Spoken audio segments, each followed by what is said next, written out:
Okay, guys, here we go. Regular bulletin on a day in the life of a remnant. Okay, so in the interest of fairness, I thought I'd go and see the estate agents again. I know, guys, I know what you're thinking, but I can't give up on him. So I went and seen him, and the guy that was there from the beginning, he was in there, and there was another guy. And I walked in. I said, "All right, boys." I said, "I'm sorry about the other day. I think we got off on the wrong foot. So I'm here to give you some good news and some bad news." I basically said to him, "Do you believe in God?"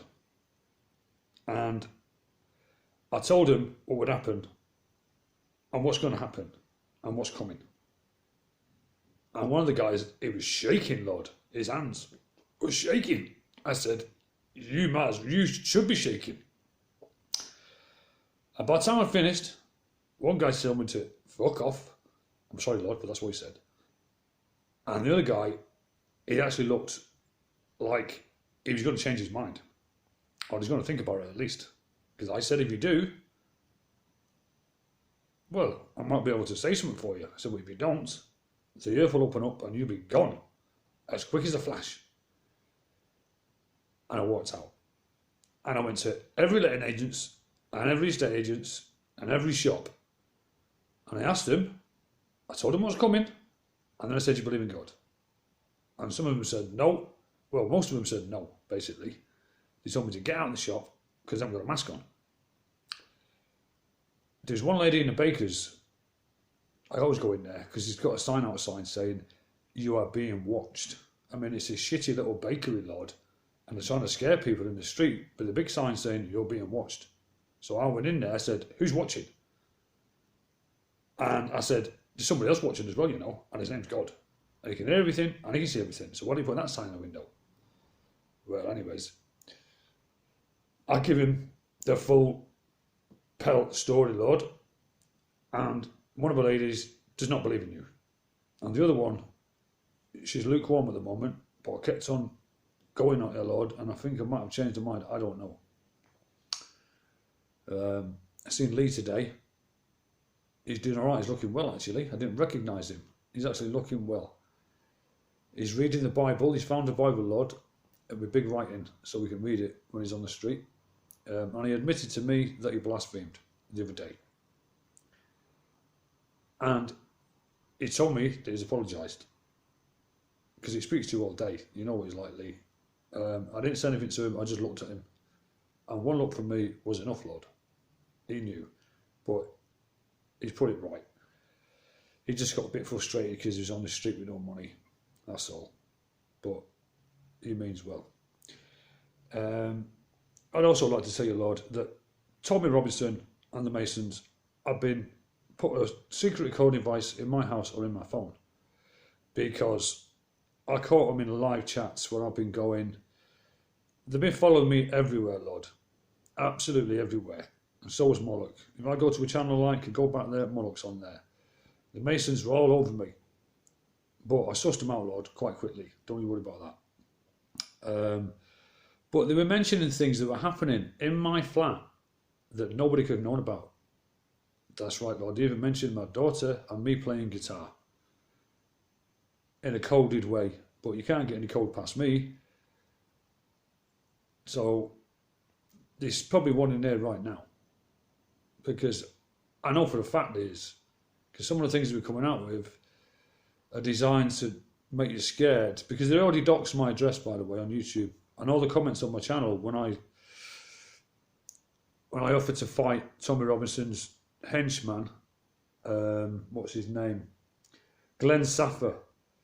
He was a Zionist guy, ex-professional boxer, who used to go around being a muscle for Tiny Tears Tommy Robinson. And I really got under his skin, Lord, and I think it upset him. And they definitely sent people around there to scare me. And they bugged my flat. and all kinds of shit like that. And so maybe we could see him. Because you know what, one day, Lord, you'd have to go to my other channel. Anyway, you know where it is. But all the comments have disappeared. I was on my own, and I had about 50 people coming at me, trying to nail something on me, trying to call me a racist, against this country, against that country, anything they were trying to nail on me, trying to align me to an organisation. But they couldn't, because I'm on my own. And I don't support anybody. Only God, that's it. So they couldn't nail me down, you see, Lord. So yeah, I was a thorn in Tommy Robinson's side, I can tell you. As soon as I seen that Zionist flag flying at a demo in London, that was it. I was on his case, Lord, and I never stopped. Also, we've got another chap you might want to have a look at, Mark Collett. That's right, neo-Nazi lunatic. I used to really bug him when he was on live chats and I was commenting, because he used to say, oh, we've got a plan, and what we want to do is we want to send our guys out in Muslim areas picking up litter with luminous jackets on with patriotic alternative on the back, and it's an 80-year plan. And I was like, what, you seriously trying to sell an 80-year plan? Anyway, I give him loads of shit, Lord. I give everyone loads of shit. But Mark Collett, you want to check him out.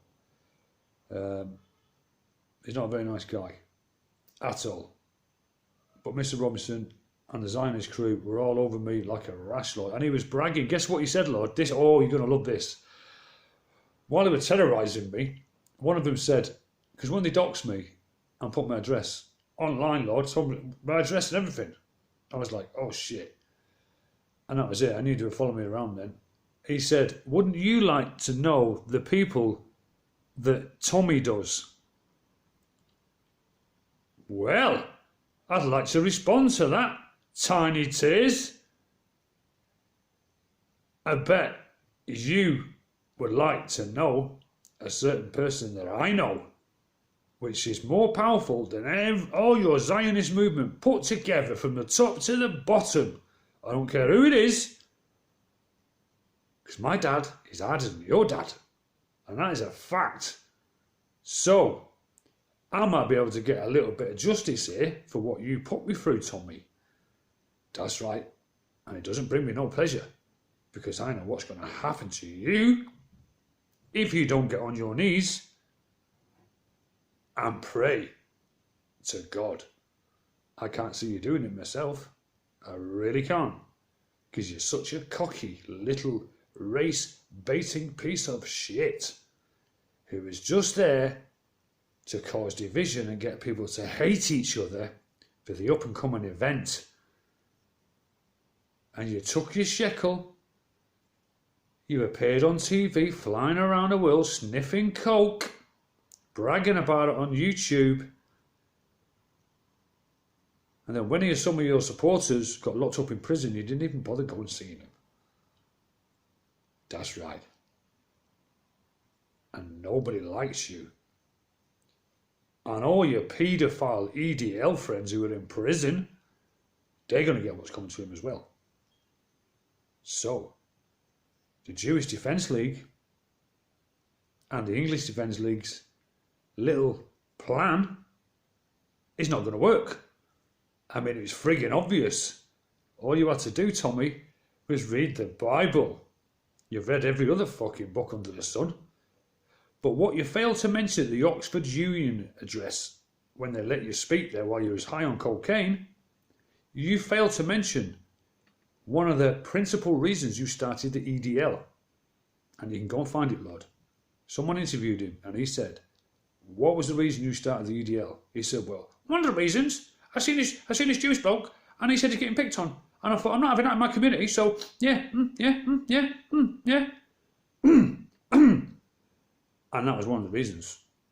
He claims he started the English Defence League and got into bed with a JDL to stick up for a man who was getting picked on. Go and work that one out. and he was receiving funding for the Middle East Forum. That's right, Lord. What has the Middle East Forum got to do with anybody from Luton? I could go on. But Mr. Glenn Saffer, I offered him out, Lord. I said I will fight him because I'm sick of seeing him bully people into silence for challenging the Zionist order, whatever the friggin' hell it is. He used to go, and people were scared of this ex-boxer, but not me, Lord. Not me. Oh no. I offered him straight out. And normally he goes and doorstops people and he threatens them online, this Glenn Saffer. But guess what? When I threatened him, he never made another video after that day. I'm not joking, Lord. He never made another video. Because he thinks he's just going to slide away and all remnant's going to forget about him. Well, from what I've been reading, he's going to the courts of justice. That's right. And this one is fair. Not like the Old Bailey. When you look at it, the scales aren't even. I mean, what? Are you serious? Anyways, that's my little rant over. So, God bless you, please, Mr. Robinson. Jesus loves you more than you will know. Whoa, whoa, whoa. God bless you, please, little Robinson. Jesus loves you more than you should know. Whoa, whoa, whoa. Whoa, whoa, whoa. Praise the Lord.